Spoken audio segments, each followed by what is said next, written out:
Even the best active managers who have great long-term track records have long periods of underperformance. The industry standard fee model charges fees in these periods as well as in the periods where the manager's being really successful. So it's no real surprise that the fee structure has been described as a heads we win, tails you lose proposition.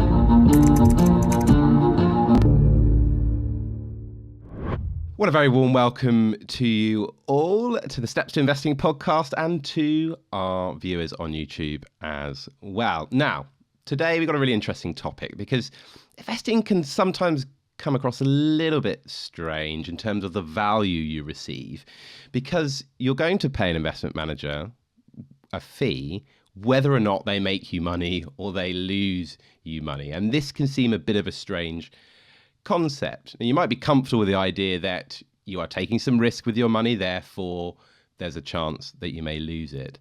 But some of you may also be wondering if there is a better way in terms of how investment managers charge their clients. So today I've got with me a company that does things a little bit differently. They share in both the good times and the bad. So from Orbis Investments, I'd like to welcome Dan Brocklebank. Dan, welcome. Thank you very much, Marcus. Great to be here today. Okay, let's start off with how, most funds in the industry, what the norm is in terms of how they charge their investors. Well, Marcus, the overwhelming majority of funds use the same fee structure, and that is a fee that is calculated as a percentage of assets under management. So very simply, if a manager charges 1% and you give them £1,000, the fee you will pay will be £10 every year. Now, important to note, that fee is taken directly from the fund. You don't have to write the check or get your credit card or anything out like that. That's convenient, but it's also why you need to make sure you know what you're paying. It's also worth noting that's just the fee for the investment management services, i.e., somebody to decide what to buy and sell. There can be other costs applied to the fund, and you should always be able to see a detailed breakdown of those on the costs and charges statement. If you can't find that, then that's a real red flag, I would say. Okay, so in terms of the investment management fee, that little percentage will be taken out of the value of the investments that you have with that particular firm every single day, out of the net asset value. Basically, they'll just take it directly out of that, so you'll never need to, as you say, write a check. Why is it that the industry have decided to do it in this way? It's simple, it's easy to administer, and for clients it is, to be fair, it is easy to predict. The other point, if you want to be a bit more skeptical, is that when you're describing the fees, if you say it's a 1% fee, for example, there's not much sticker shock potential with that one. It's quite an easy one to say without raising too many eyebrows. But above all, I think it's the simplicity and the ease of administration. Okay, then. And then when it comes to thinking about whether or not we're getting good value, we have to think about performance. And it's not as simple as it goes up or it goes down. Actually, performance is measured as a relative thing. How does this work? The industry talks about outperformance. And the reason they do that is because for any market, let's just say you want to invest in UK stocks. For any market, there is an average, a measure of the average of that market every day. And that's known as the benchmark. And the passive fund industry does a very simple job. They just say, look, we're going to get the average return for you, charge you a very small fee, and you can invest in that. So as a client, you always have the opportunity of investing essentially in the average of a market. And so if you go to an active manager, really what you're doing is saying, I believe that active manager is going to be able to do better than average, and I'm willing to pay higher fees for the possibility or the probability or the hope, at least, that they will deliver better performance than the average. Okay, so the way to think about it is you've got the market basically that a fund manager will be picking stocks out of, and you can go away and you can buy that market very cheaply usually, and that's what we refer to as passive, because there's no one picking stocks, you're just buying all the stocks in that market. Or you can go for an active manager that will pick stocks, specific ones out of that market that they think are really good, with the hope that even though that they're charging more fees, after those fees, they're going to return something higher than that market. That's essentially how we need to judge active management. There is this thing, though, isn't there, that as funds get larger, though, they find it harder to beat that market. Now, why is that? Because surely you're just scaling up the same investment. So why is it that they find it harder to outperform that market as they get bigger? So it all comes down to the fact that the market return is defined as the average of what's going on in that stock market. And a way, a couple of ways to think about this. Firstly, imagine you were the portfolio and you were managing the whole market. Well, by definition, you're not going to be able to outperform the market because you're managing the whole market. So basically, as a fund gets bigger and bigger, it becomes closer and closer to being the whole market. And so it gets harder and harder to outperform. A way that might be a bit more intuitive for people is to imagine a portfolio as a boat or a ship. And a small portfolio might be like a speedboat or a water ski boat. And a larger portfolio is probably a bit more like a super tanker, one of those oil tankers you see out there. If I said to you, which of those two boats is going to be easiest to turn around? I think we'd all agree that you'd rather have to turn the water ski boat round than a super tanker. And an active manager is essentially steering the portfolio through varying economies or market cycles. And so if you've got a huge, great portfolio, that is inherently more cumbersome and harder to adjust than a smaller portfolio where you need fewer ideas, or you only have to take smaller percentage stakes in companies to make a difference to your portfolio. Okay. And presumably, and we do see funds getting very large, presumably they're incentivized to do this because of the fee structures, because it's a percentage.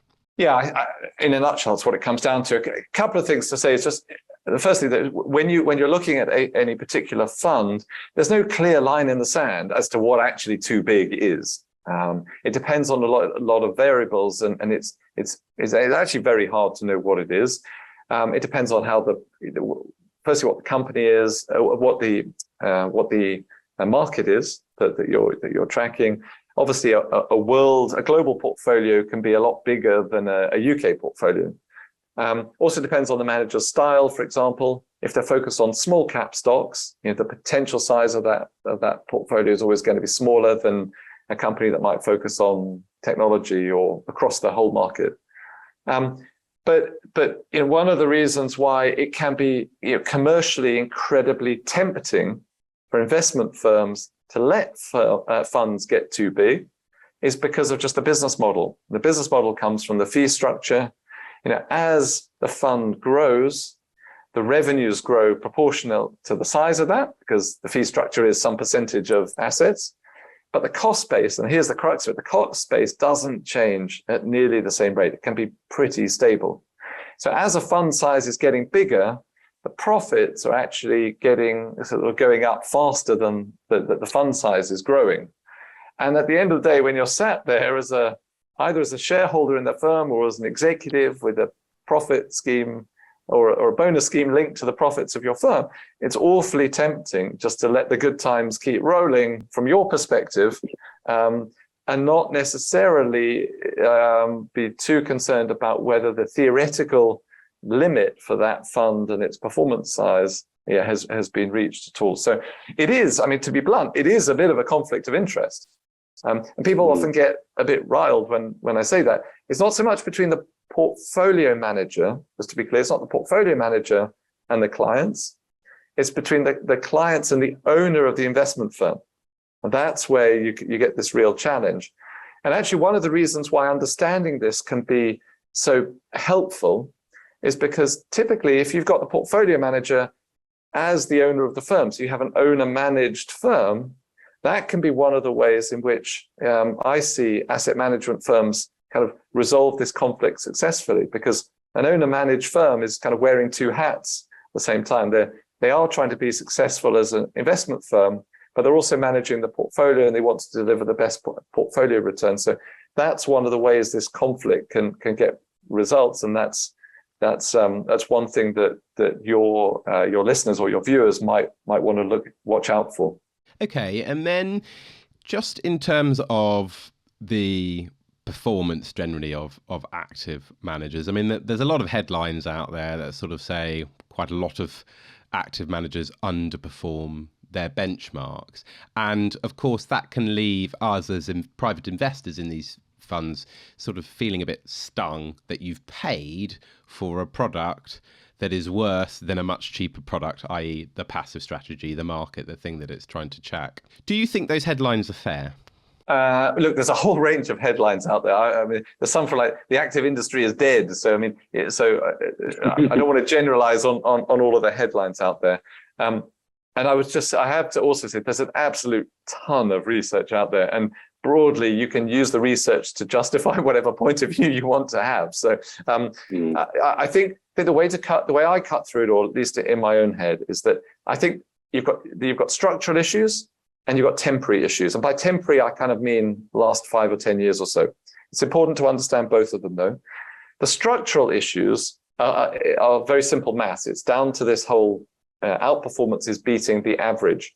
Now, don't know if you've got kids, Marcus, I've got kids, but you can't have everyone in your kids' class be above average at maths. We're not all above average drivers. You can't have all active managers outperforming. It's not possible.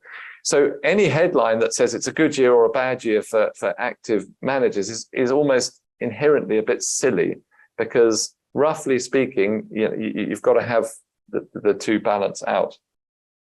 So that's the structural factor. Let's not lose sight of that. The temporary factors, or the medium-term factors, is that I think without a doubt, if you look back at what's happened in equity markets over the last 5 or 10 years, the market, up until really the start of 2022, the markets have been driven, particularly global markets, been driven by the mega cap US tech stocks, the so-called FANGs. I'm sure everyone's familiar with Facebook, Amazon, and Netflix, etc. And as a result of that dominance by a small group of companies, world stock markets are unusually concentrated in the US for a start. 65% of the world index is in the US, which is nuts when you think about it, and in a relatively small number of companies. And so when you have a very concentrated benchmark, it's just statistically harder for active managers to outperform. And personally, I think what 2022 has shown is that some of the factors causing all that to happen have started to reverse. So I think that's really bullish particularly for valuation-driven managers. So that's quite intriguing. But over the last 10 years or so, I think we have had some temporary headwinds for active managers, but nothing should get away from the fact that the structural point here is that you can't have all active managers outperforming. Very roughly speaking, you're going to have the same number of outperformers, and this is before fees, by the way, same number of firms outperforming as underperforming, and then you've got to put the fees on top of that. So the headlines will always be slightly skewed against active managers. The reason why active management is so important is, firstly, it's setting prices across the market, but there are, again, some would dispute this, but there are active managers that have outperformed over long periods of time. They tend to share similar characteristics. And when they do that, they can outperform by material amounts, 1%, 2%, or 3% a year. And that really adds up. If you compound that over time, you can have a meaningfully better investment experience. Okay. And then just in terms of the passive strategies and just buying the index and having very low fees in those sorts of products, you can get them for 0.0 whatever it is percent. They are very small. Do you see low fees as having a big impact on performance over time? A bit of context. My take on passive funds, although I'm an active manager, passive funds have been a great innovation. Vanguard was the pioneer and probably the market leader, although the other firms do exist and may dispute that. But what do they offer? They offer average returns at the lowest possible cost. Unlike active management, passive management is basically, it's a commodity product. You want to be as close as possible to the benchmark. So when you've got a commodity product like that, the ad valorem fee structure does actually make sense. So I think charging a percentage of assets for passive strategies makes perfect sense, because what it does is it gives you the incentive to get bigger. And if you can get bigger, you can then cut your charges. And that's really what Vanguard's done and has been so powerful in creating its flywheel that's been so good for clients. So the gaps in fees that we're talking about, I mean, bluntly, they won't make a big difference in any one particular year, but over many years they can compound. Your fees are very important, but your value for money is arguably more important, and I'm sure we'll come on to talk about that.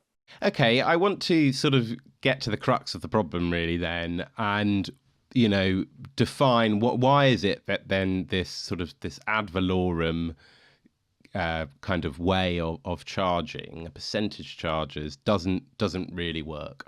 So look, I mean, on some way they do work. There are funds with them, they operate smoothly, they happen, and there are some active managers that can operate with them and they work fine. So I don't want to be overly dramatic here, but I think the point that's often underappreciated is that this fee structure, the ad valorem fee structure, as you refer to it, or some people call it the fixed fee, but charging a percentage of assets under management has some really material negative and unintended consequences that I think most people don't really fully appreciate. And I think also if you flip it around, I think if you understand these and you understand how they work and why they cause a problem, I think it can help you with analyzing active funds and give you some clues as to which funds it might be better positioned to outperform. The key point it comes down to, though, is that when you have this fee structure in place, the incentive is always there to get bigger, because that's really the only lever that you've got to drive the profits of your business. So let's imagine, if I ask everyone to imagine you are the management team of an investment firm, you want to keep increasing your profits. So the cost base is pretty sticky, you probably can't change it too much. You want to increase assets by 5% this year as your target. You can go to your portfolio managers and say, well, I want an extra 5% performance, but they're probably going to turn around and look at you like complete idiots, because that's what they're trying to do anyway. If there were easy ways to do that, chances are they probably would have done that. So it's much easier as an executive or a management of a firm to say, well, okay, let's try and get the sales and marketing team in place to raise an extra 5% of assets under management by finding some new clients. So the first temptation, if that's your fee structure, is to focus your attention on gathering assets. And then when you think about that, if you want to grow assets under management, the next thing you want to make sure you don't do is you want to make sure you don't lose assets under management. And if you think about the times in which you're most at risk of losing assets under management is when you go through a period of sharp underperformance. And sharp underperformance happens, with the problem with that from clients' perspective is that they think you've lost it, they lose trust and confidence in the fund. And the way, if you're managing an investment management firm to prevent that happening to your funds, is to tell your portfolio managers not to have a portfolio that's too different from the benchmark. Because if you keep it fairly close to the benchmark, you can't underperform too much, so you can't scare your clients, and you won't give them the reasons to abandon. The problem with that is that every study of successful long-term active managers, and there are plenty, but every study of those managers says that one of the prerequisites, the absolutely essential conditions that you need to have if you want to be successful as an active manager, is that you've got to be able to run portfolios that are very different from the benchmark. So it's almost by being different, you create the conditions that you can actually outperform and do a good job in the long term, but it also creates the conditions that you can have a very difficult shorter term experience for your clients and risk losing managers. And that's where the sort of conflict of interest kicks in. There are a couple of slightly more subtle points, which I'll just mention very briefly. And if you want a way to raise sales or increase assets by attracting more clients, the other thing you can do is launch hundreds of funds. Launch hundreds of funds and run them all differently, I should say, because just having the funds doesn't matter. If you run them all differently, chances are A few of them will have really exciting track records, and so the sales team will be able to drum up enthusiasm on the basis of that. The problem with this is that clients or customers often get bamboozled by the choice, and having to sift through pages and pages of funds, trying to decide which one's right for them is a problem. And they can be tempted to chase the latest fad. And anyone who's studied investing for any period of time knows that chasing fads is not a recipe for success. But just the final kind of problem with this that I want to mention, and is the most subtle, but I think it's the most important. Even the best active managers who have great long-term track records have long periods of underperformance, and they can be quite long. The ad valorem, that the industry standard fee model, charges fees in these periods as well as in the periods where the manager's being really successful. So think about what's happening. If you're a client in these funds, when these periods of underperformance come along, it's a double whammy. The manager's underperforming, you'd be better off in a tracker fund. And just to rub salt in the wound, you're paying that active manager fees for their privilege. And if you flip it round, the best time to invest in active funds is exactly at that point. It's after they've had a period of underperformance, and you can sit there and you can harvest that recovery. So the challenge is that when it's the best time to invest in active funds, it's the point where active funds are the least marketable. And it's where, for existing clients, it's most tempting to jump ship because you've had underperformance and you paid a fee for it. So it's no real surprise that the fee structure has been described as a heads we win, tails you lose proposition from the industry. And frankly, it comes across, if you look at it that way, if you believe in that analysis, it comes across as quite unfair. And I think this behavioral dimension that I've just mentioned probably exacerbates a tendency of some investors, at least, to buy high and sell low. And we all know you've got to be doing the opposite. Okay, so now you've done things a little bit differently at Orbis. Do you want to explain a little bit about, how you've gone about trying to sort of tackle some of these issues? Look, fundamentally, basically, we're trying to invert that whole problem. We really want to create a structure that is fairer, one in which we, as the investment management firm, can only do well if our clients do well. And at the end of the day, we've built everything around this core belief and core assumption that clients investing in a fund want to know that the fees they pay are good value for money, or as likely as possible to be good value for money. So if you apply a value for money lens on active management, you actually straight away hit quite an interesting problem. Because if you're going to buy a car or your vegetables, you know exactly how much value you're going to derive from a BMW over a Renault, or whether you're going to have carrots or lettuces, or if you can get hold of any tomatoes these days, you know how much you value eating tomatoes at the moment. Certainly compared to turnips, it's quite attractive.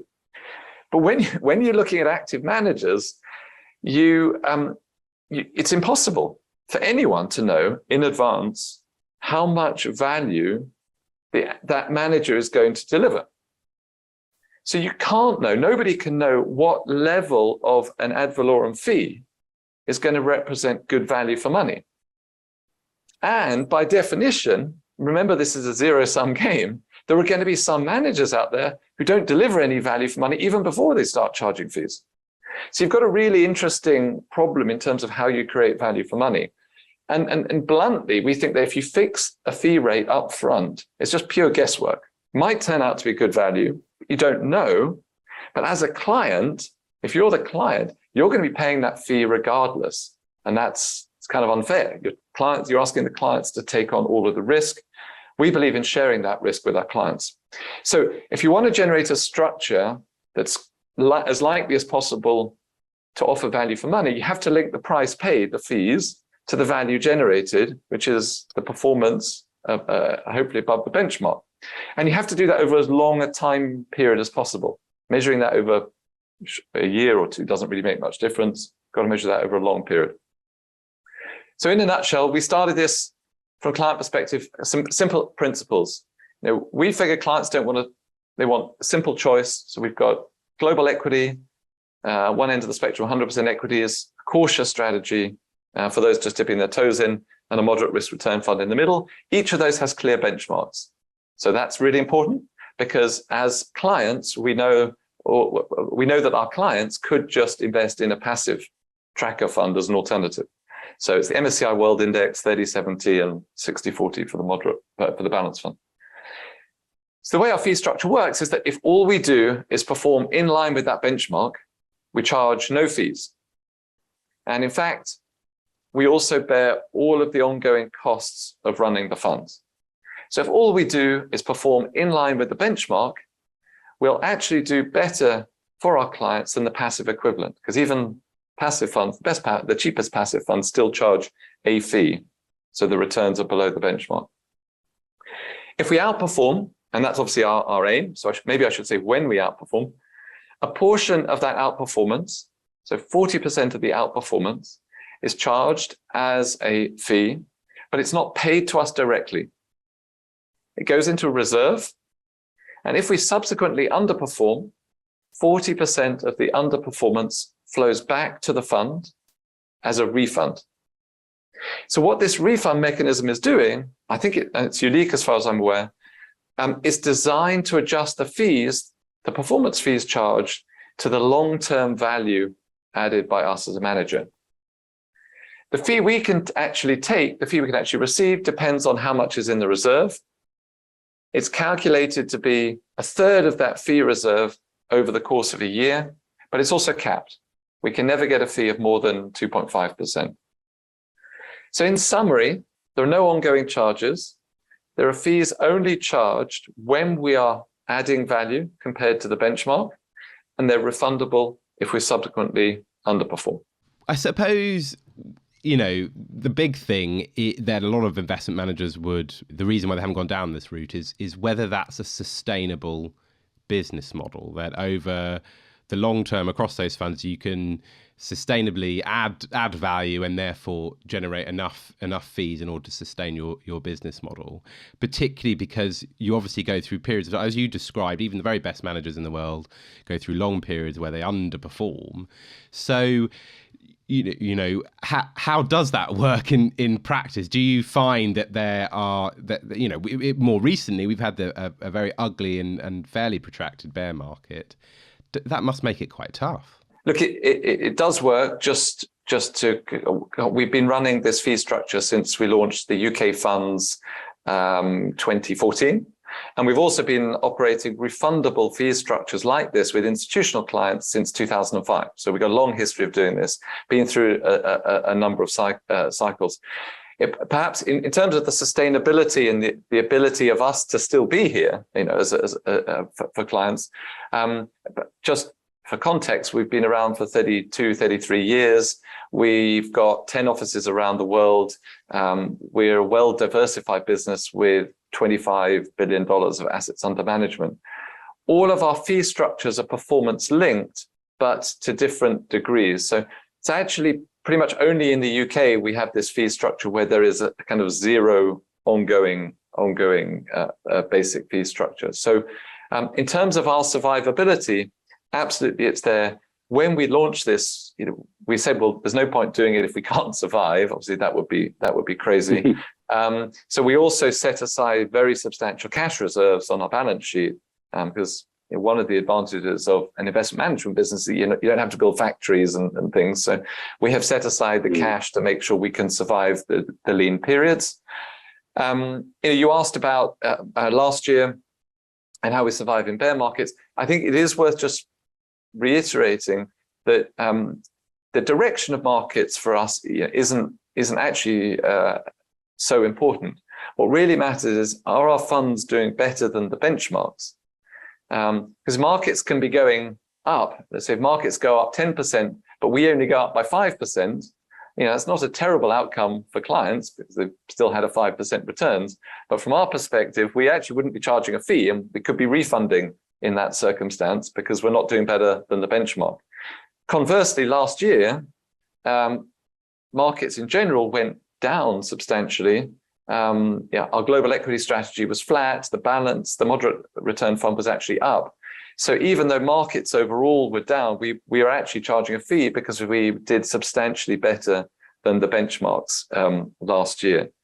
So it is very different. The firm's built to be sustainable. What really matters for us is how well we're doing relative to our to the benchmarks. And we've looked over 30 years with our investment approach, and we know we've added value over time. And there's a kind of one really intriguing thing with this fee structure that we've got. It's a little bit counterintuitive, but clients should want our fees to be as high as possible, because they're directly linked to how well we're doing on their behalf. Our fees can only be high if we've delivered a really great outcome for clients. That's what we set out to do. And that's why we say this fee structure aligns our interests with clients, because that's the best outcome for everyone if we're doing really well on their behalf.